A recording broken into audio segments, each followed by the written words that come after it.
Hello అన్న నమస్తేనే. అయ్య గారికి ఇచ్చింది రంగరాజన్ గారు. నమస్తే రంగరాజన్ మాట్లాడుతున్నాను సార్. నమస్తే స్వామి. బాగున్నారు స్వామి? బాగున్నాను. అదే స్వామి, వ్యక్తి స్వామి. నాకు విషయమే తెలియదు స్వామి. నేను తెలిసేసరికి నాకు రాఘవన్న రామకృష్ణ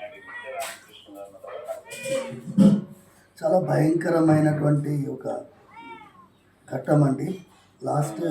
మొన్న ఫ్రైడే కంటే ముందు ఫ్రైడే జరిగింది, 7th February నాడు.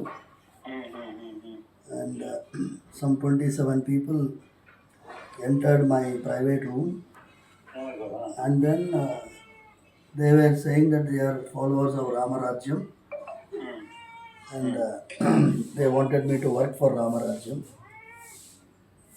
And what is that? ఏం కావాలి అంటే మాకు సైన్యం తయారు చేసుకోవాలి, రామరాజ్య సైన్యము. దానికి కావాల్సిన వనరులు ఏర్పాటు చేసుకోవాలి. జడ్జుల తాట తీస్తాము, పోలీస్ వ్యవస్థ యొక్క తాట తీస్తాము, రామరాజ్యానికి వ్యతిరేకంగా ఉండే వాళ్ళ తాట తీస్తాము. మీరు ఇక్ష్వాకు వంశస్థులు, ఆ గోత్రానికి చెందిన వాళ్ళని ఐడెంటిఫై చేయాలి. క్షాత్రగుణం అంటే క్షత్రియుల్లాగా పనిచేసే వాళ్ళని ఐడెంటిఫై చేయాలి. వాళ్ళందరినీ మాకు ఎన్రోల్ చేయాలి.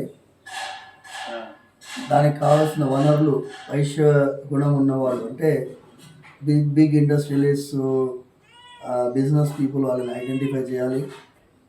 వాళ్ళ ద్వారా మాకు కావాల్సినటువంటి వనరులు ఏర్పాటు చేయాలి.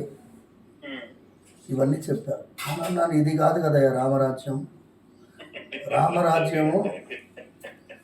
రామరాజ్యం అనేది రాజ్యాంగంలో ఆల్రెడీ ఉన్నది. అది శ్రీరాముల వారిది, సీతమ్మ తల్లిది, లక్ష్మణుడు. Part 3 of the Constitution, rule of law. రాజ్యము మన న్యాయం ఉన్నది, చట్టం ఉన్నది, ధర్మం ఉన్నది, న్యాయస్థానాలు ఉన్నాయి. అవన్నీ సక్రమంగా పనిచేసి ఈ దేశంలో శాంతి భద్రత ఉండేటట్టు చేయడమే కదా రామరాజ్యము. ఇదేదో కొత్తగా ఉంది కదా, దీనికి ఏమాత్రం నేను ససేమిరా అన్నానండి. దానికి 40 నిమిషాలు భయంకరమైనటువంటి చిత్రహింసకి లోనయ్యాను. తర్వాత నేను ఇక లాభం లేదు అని చెప్పి సరే అన్నట్టుగా లాస్ట్లో ఒక 2-3 minutes నేను వాళ్ళతో ఏకీభవించినట్టు. ఎందుకంటే బాడీ అంతా you can see people were surprised when I came out of the room after they left. కళ్ళంతా ఎర్రగైపోయినాయి, శరీరం అంతా ఒకటే నొప్పి. Imagine sir, I'm 58 years old. మన ఫ్యామిలీస్కి ఎంత దగ్గర సంబంధం. మీ నాన్నగారు అంటే మా నాన్నగారికి చాలా ప్రాణం. మీరు ఇది మనకి ఒక పెద్ద పరీక్ష. అందుకోసం దానికి తగినట్టుగా నేను పోలీస్ కంప్లైంట్ ఇచ్చాను. Our Telangana police has done an excellent job. They have nabbed already 22 people. ముఖ్యమంత్రి రేవంత్ రెడ్డి గారు కూడా ఫోన్లో మాట్లాడారు sir. It's all of you are having so much of affection.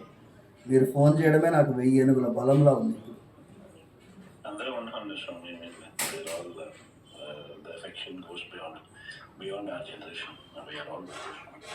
Thank you sir. Thanks for calling sir.